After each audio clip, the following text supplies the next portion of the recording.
Bienvenue sur Top Invest, la chaîne des top d'investissement. Ici, on parle essentiellement d'entreprises de qualité. Avons-nous une opportunité d'investissement sur MongoDB? C'est la question à laquelle on va essayer de répondre en se basant sur les états financiers de la compagnie. Je rappelle que ceci représente uniquement mon point de vue et non un conseil d'investissement.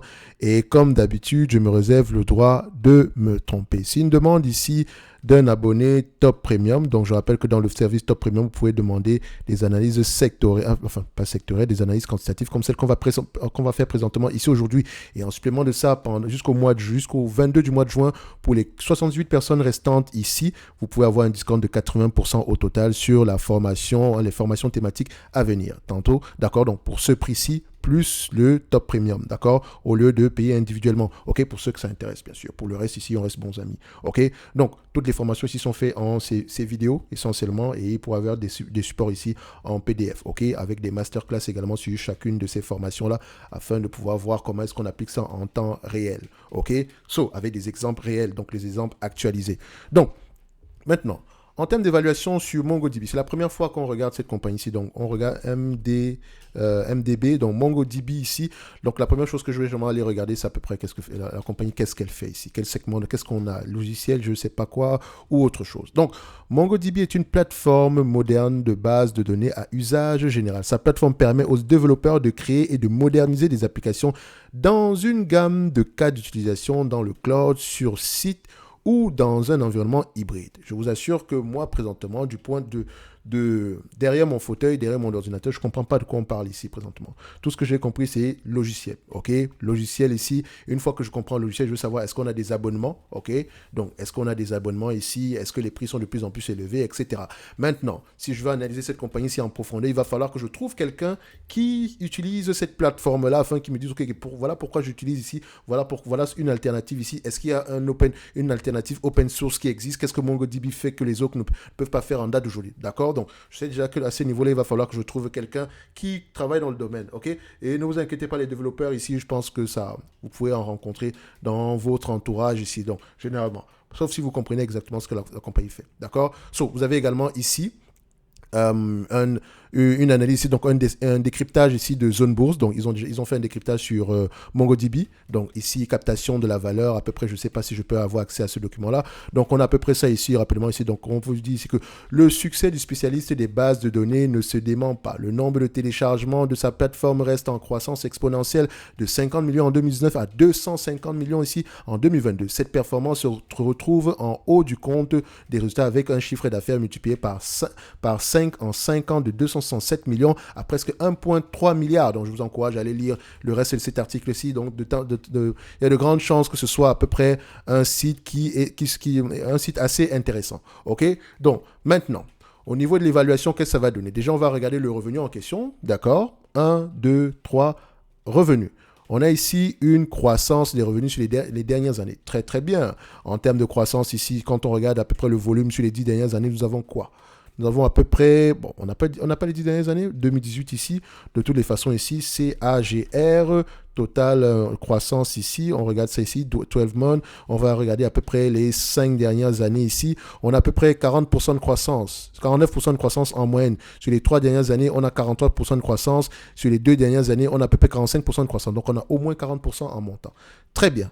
Croissance, c'est bien, mais est-ce que les marges brutes sont stables ou croissantes également? On a une croissance des marges brutes, c'est-à-dire que les prix sont de plus en plus élevés. Il est très rare de rencontrer une entreprise dans le secteur du cloud qui n'a pas au moins, qui vend dans le secteur des SaaS ici, qui n'a pas au moins une marge de 30% par là.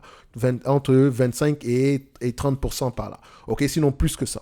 Donc, il y a de fortes chances que MongoDB, en période de maturité, donc, puisse avoir des marges aussi élevées. Et comme je vous l'ai montré tantôt précédemment avec la vidéo concernant Viva System, c'est simple. Je vais dans les rapports financiers, d'accord? Je cherche à peu près comment on appelle ça?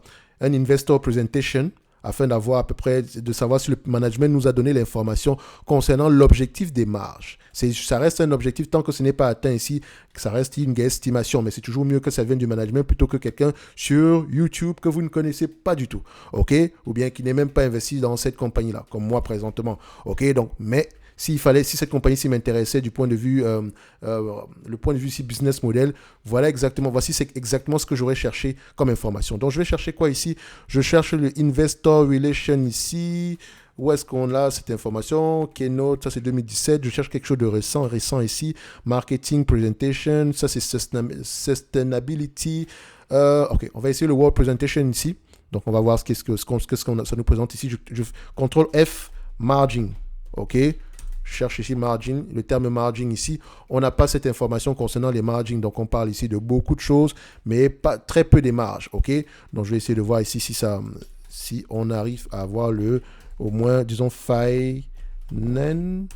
Ok, quand même. Donc, on n'a pas les marges, d'accord, mais donc je vais rechercher une autre information ici, d'accord. Donc, on va essayer le marketing ici pour voir à peu près ce document-ci. Est-ce que CTRL F, margin, toujours pas d'occurrence par rapport à margin ici, on n'a pas l'information. Ok, on va essayer de voir ici, ça c'est le Sustainability Report. Bon, est-ce qu'on va trouver quelque chose dans le truc de durabilité, ce genre de choses-là? Bref, je ne pense pas qu'on va trouver les informations concernant les marges ici. Sinon, on va quand même essayer. Donc, on va quand même avec margin ici. Même pas d'information. OK. Donc, on revient ici, c'est transaction announcement, ça c'est une acquisition, machin. Alors, je ne trouve pas l'information ici. Sans doute, c'est caché dans les différents conference calls, etc. Ou également, vous pouvez utiliser de la guesstimation dans le sens où, quand on a une compagnie qui est dans le secteur des logiciels, il y a de grandes chances qu'avec des marges de 70%, qu'on puisse avoir au moins un target aux alentours de 40%. Vous pouvez également utiliser, voilà, des sites pareils. Donc, faisons à peu près ceci.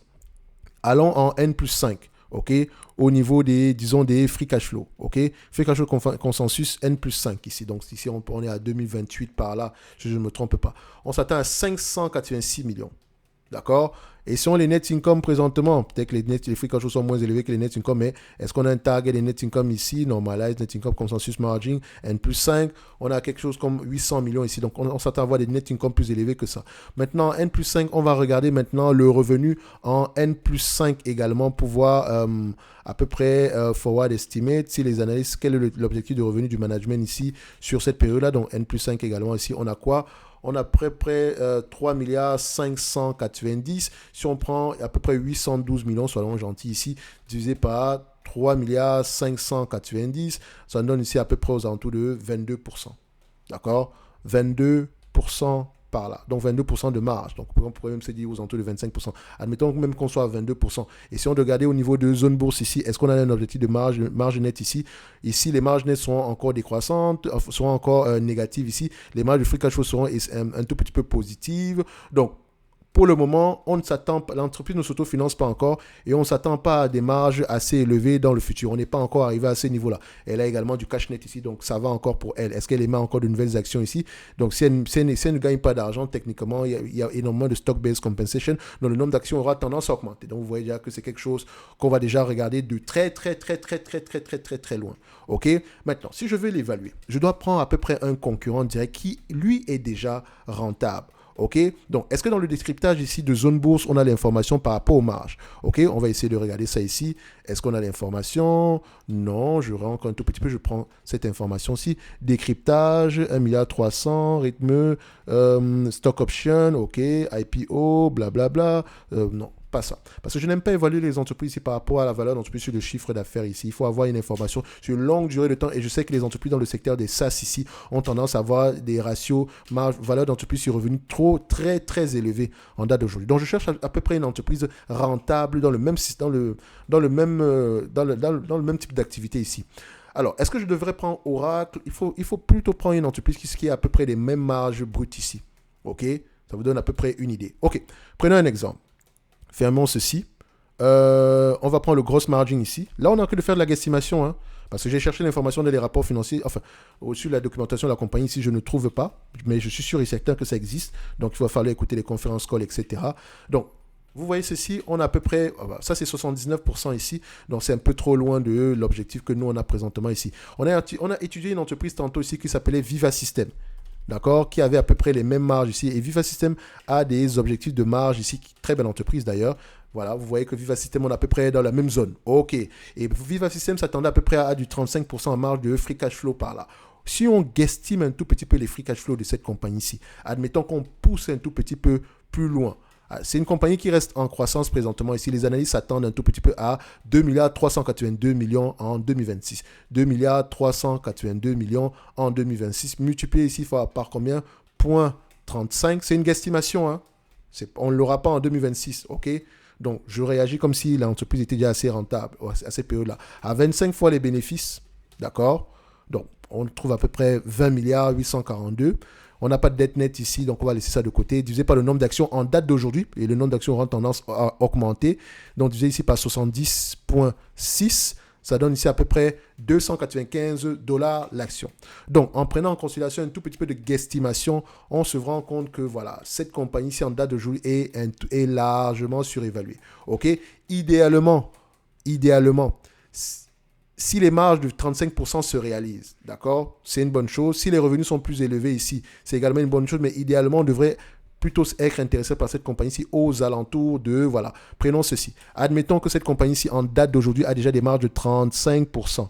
Donc, imaginons que nous avons déjà une compagnie assez rentable en date d'aujourd'hui. On a à peu près 1,548 milliard, d'accord, donc 1,548 multiplié par 35% de ce montant-là, ça reste une estimation hein, pour les free cash flow, fois 25 fois les bénéfices, divisé par le nombre d'actions ici, à peu près à 70,6, ça donne au total 191 $ à l'action. Donc vous voyez ici que j'avais totalement, enfin, ça ne me...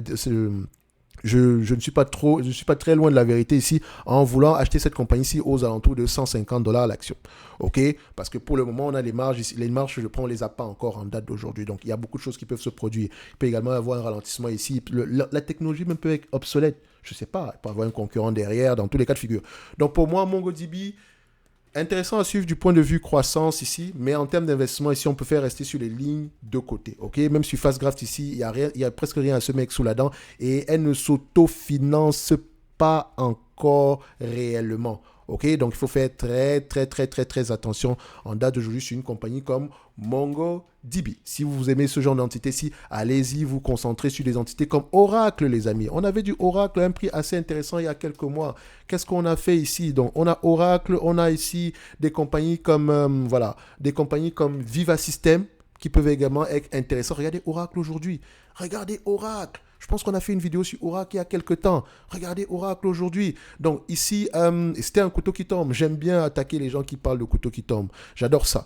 Donc parce que moi ici, on achète des entreprises, on n'achète pas des actions ici. Donc quand le prix baisse, ça pourrait être intéressant si la valeur est plus élevée. Donc nous, on fait la différence entre le prix et la valeur. Ok, la valeur ici dépend des fondamentaux quantitatifs et qualitatifs. Quantitatifs présentent les chiffres, qualitatifs font les fondamentaux qualitatifs font parler les chiffres. Ok, donc ici, si vous voulez des alternatives dans le secteur d'activité, de très belles entreprises ici, et je vais de tête, vous allez avoir Microsoft, Oracle, Adobe, SAP, ServiceNow, Palo Alto, Synopsys, on ne l'a pas encore regardé, Cadence, magnifique, mais trop élevé en date d'aujourd'hui. VMware va se faire acheter, Dassault Systèmes, c'est une belle entreprise. Workday également, c'est, voilà, je pense qu'on ne l'a pas encore regardé, mais il me semble que c'était assez intéressant. Roper Technologies, Watchlist Direct, Autodesk, intéressant. Constellation Software, oh là là là là là là. The Trade Desk, oh là là là là là là là là là là. Je ne parle même pas, je ne suis même pas encore, je ne parle pas des Palantir et tout le reste. Moi, je reste d'abord sur celle-ci. Parce que Palantir, encore, ça, c'est une autre histoire. Je ne dis pas que c'est exceptionnel ou quoi que ce soit.